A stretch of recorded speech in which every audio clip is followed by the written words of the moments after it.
Dave, I just became your boss. I'm the founder and CEO of GE Ventures. I couldn't be happier. It's better than the lawyer. It's going to start off like yeah, it's going that way already. It's late in the day. My question for the Salesforce COO is, why did they make a building that looks like a giant middle finger in the center of San Francisco? And I challenge anyone to prove me wrong on that. Drive through downtown and say, that's what they do. they allegedly like us. I say intention. Oh, I got it wrong then. So thanks everybody.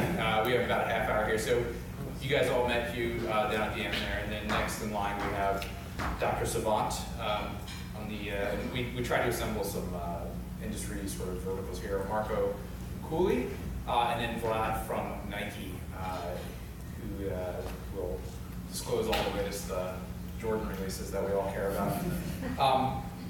So for the purposes of this conversation, though, we're going to talk more about how this affects you guys as large-scale enterprises and those kinds of things, rather than the technology itself. If you want to dive into that, we can do that later.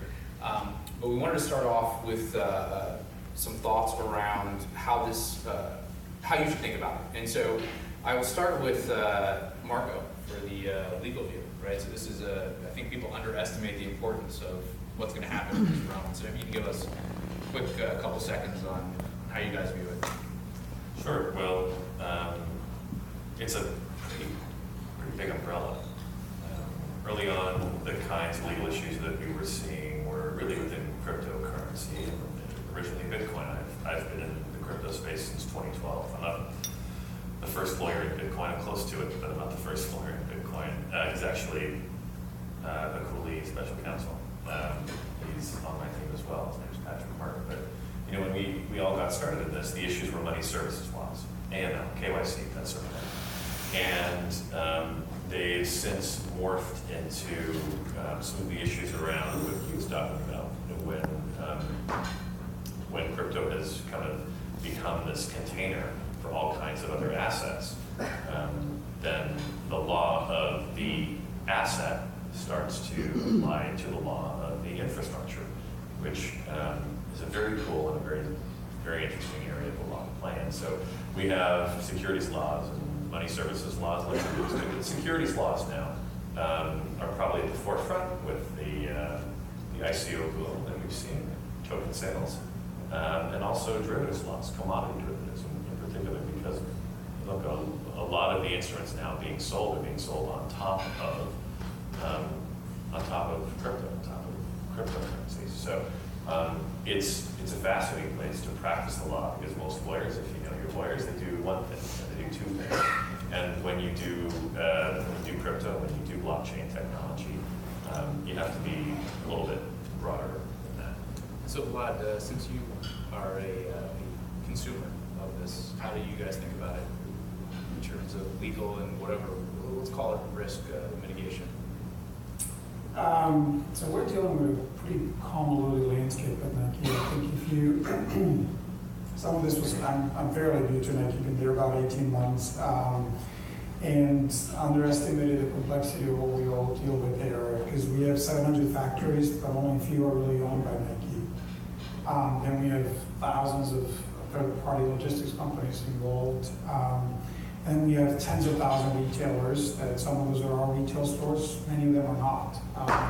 So if you think about 1.5 billion products being across the ecosystem at any given time, there's a lot of things that historically we've grown as a company, we've done fairly well, and haven't worried much about optimizing the value chain. And throughout that, there's a lot of fraud and a lot of counterfeiting, and there's a lot of inefficiencies that have emerged over the last 40 plus years right there. So while we on one side joked about blockchain being like teenage and sex, everybody's talking about it, very few are doing it, and it's hard to find the real application of it there. We are actually tackling a couple interesting use cases. One is getting into that whole supply chain waste space of ton of paper and ton of handshakes that happen between all of the parties there, and how do we eliminate that? And you can argue, and we started that ourselves, and why not have our own system of persistence layer that can actually support that? But then there's a trust factor, and I think that's where the blockchain is really starting to surface for us and with the parties, regardless if it's retailers or if it's 3PLs or if it's the manufacturers that are there. So we really are tackling that. We're also tackling, in combination with the IoT space and the tagging technology, where we can really trace that inventory life cycle as well as that visibility. And so in that, those are the two use cases we're tackling pretty hard, just to learn from, see what sticks, what is that trust factor with these partners, who really wants to participate or not, what are the legal issues that we're going to be facing through all of that. And so those are some of the key things we're focusing on. And in the healthcare landscape, I assume you've got some similar, you've got some POCs, not much production yet. Yes. So how I envision blockchain technology would change healthcare, I believe it all starts with giving patients the power back. And when I say the power, I mean information. So developing a patient health record that they own, that technically they own the information, but they don't have access to it. So blockchain allows them to not only own it, but it becomes more secure and easier to share, which is what you want for health information. But why has it never worked? Like, a lot of companies have tried this and maybe got either failed, like Google Health, or had lukewarm response with Microsoft Vault. Because I think they don't come with the right point of view of giving patients the power back, and they get something in return for it. So if you have your data on blockchain and you are able to easily share it with your doctor, you get the benefit of your doctor making better decisions for you. But not just, that's just the beginning. The more benefits could be down the line. You develop a healthcare resume, and you can use machine learning to apply what doctor would be the best applicable, best fit for treating your kind of disorder. So that's one. And another way this value can be realized is that it provides opportunity for open markets for pharmacy and insurance. Today, it's very hard to, you get a paper prescription, or your prescription is directly sent to whatever CVS or Walgreens you want it at. And it's built that way by PBMs because they don't want there to be opportunities for an open market. But for people, let's say the small 5% maybe in US who are uninsured, price matters a lot.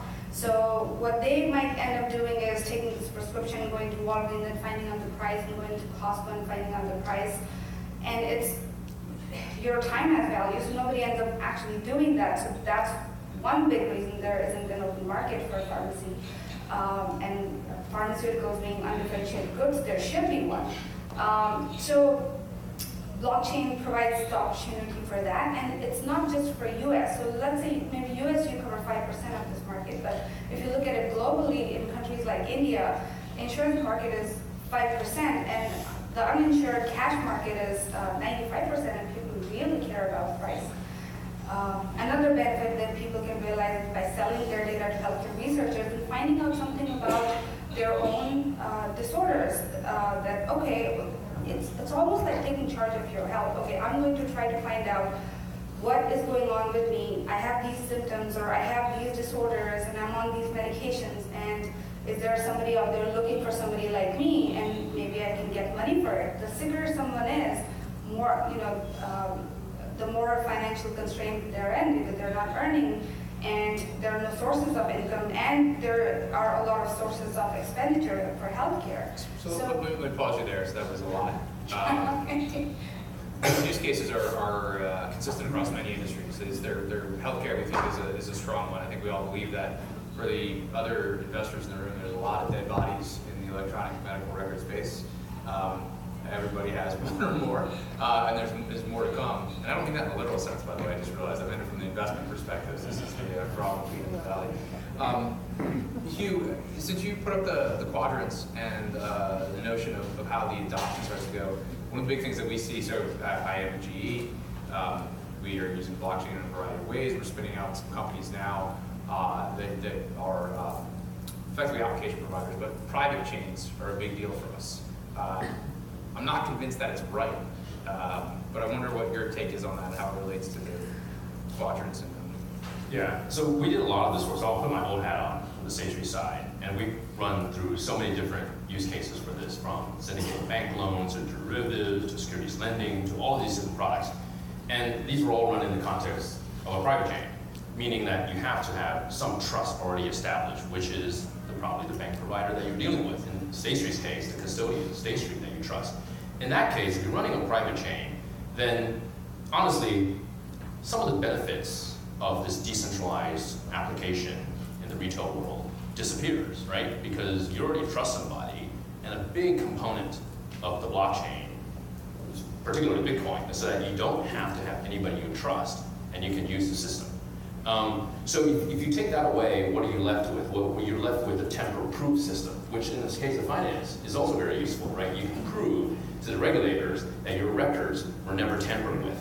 But I think a private chain and a public chain are hugely different, right? Because as soon as you start talking about a private chain, you're sort of talking about the institutional case, because you have to trust somebody, and it's probably the institution that's offering you the blockchain. But when you talk about a true public blockchain, like a Bitcoin, like an Ethereum, who do you trust? Nobody, right? Because the thing is run by a bunch of developers in a nonprofit organization. And that's, I think, the true value behind the blockchain. But it's not to say that there's no value. Yeah, so how does that pan out for you guys at Nike as a user? Well, that's, we're starting off obviously with the private chain, even though there's a use case that's emerging around the loyalty and what we ultimately do with currency that can become part of a big play for us in direct-to-consumer business, and all that is kind of starting to scratch surface on the public side, and what do we do there and how do we go about it. But on the private side, I mean, we call it a semi-private, right? Because it is back to that trust that needs to be established with 700 manufacturers and tens of thousands of retailers, and all of that is it's a big deal for a big learning for us right now. I can tell you, right, there's a half of that audience is very much in and see benefits, and there's half of it is not there yet, right? And so that's a big puzzle for us to solve and see what benefits can we really yield that are different than having back to the fundamentals of technology, and technology is an asset, right? Just a traditional repository that I can. And what do you use as a token for your? We have, so that's the use case that just started getting kind of discussed around all that, but that some level of crypto would be used as a coin of loyalty, or that we would. I'll come back to you in a second for this one. So everybody, the ICO madness, everyone understands it a little bit. It's exciting. I want to do one right now. Dave Coins. You guys buy in.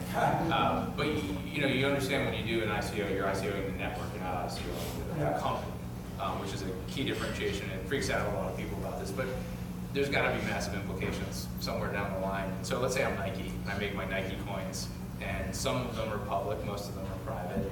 How does that affect there's got to be implications? Yeah, there are. So everybody knows what a token sale or an ICO is, right? Just raise your hand if you want a short You don't know. You don't have to raise it too high.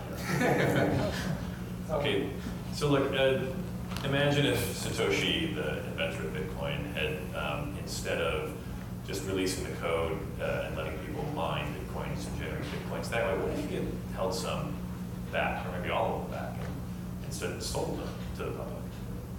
Would we be where we are today? Probably not. But imagine if he had done that. He would have engaged in a token sale. He would have generated this coin and then let additional people mine it. Maybe he sold some to investors early on. Maybe he would allow he would allow a secondary market to exist in the interim. That's sort of a no-brainer for decentralized networks. For example, we advised Filecoin, which well, many of the companies Protocol Labs, they invented the IPFS, and now they created a coin on top of it called Filecoin that incentivizes the use of the network. But what if Nike was to do this? What might that look like? Well, if you believe me, then you believe that this is actually not a joke, and this is where we're going to be over the next however many years. Anything that can't be tokenized will be tokenized, and it's going to start in the retail sector. It's not going to start with Nike. You guys will probably be fast or maybe slow followers, but it's not going to start with Nike. But if it did, it might look like this. On day one, Nike issues a token, not a brand new cryptographic network. They're not rolling their own blockchain here. What they're doing is creating a token that floats on top of an existing network like Ethereum. It would be an ERC-20 smart contract, ERC-23, something that is well established so that Nike isn't doing a whole lot of programming on this front. Nike says, look, I'm going to make, how much money does Nike make in a year? Roughly? Annual revenue? Call it $1 billion, I have no idea. $1 billion. So Nike makes $1 billion in a year. They say, I make $1 billion a year taking shoes, or selling shoes. Instead, I'm going to sell $800 million worth of tokens, each redeemable for a shoe, today. And I'm going to sell them to investors. And let those investors then resell those tokens on the secondary market. Maybe I also sell some tokens. Once that particular shoe that the token is redeemable for makes it to the market, I'm going to sell that token to the public. That token is redeemable for a shoe. It's basically a coupon. But since it floats around on a blockchain, there it is, an efficient secondary market for that coupon. Very interesting. You can also track all of the movement of that token between users. Also very interesting. You can layer upon it an affinity network, loyalty points, like airline miles, such that, sure, if you have a token, you can redeem it for a pair of shoes. But also, if you had 10,000 or more Nike coins during the entire months of October, November, and December, on December 31st, you're invited to the Nike 2018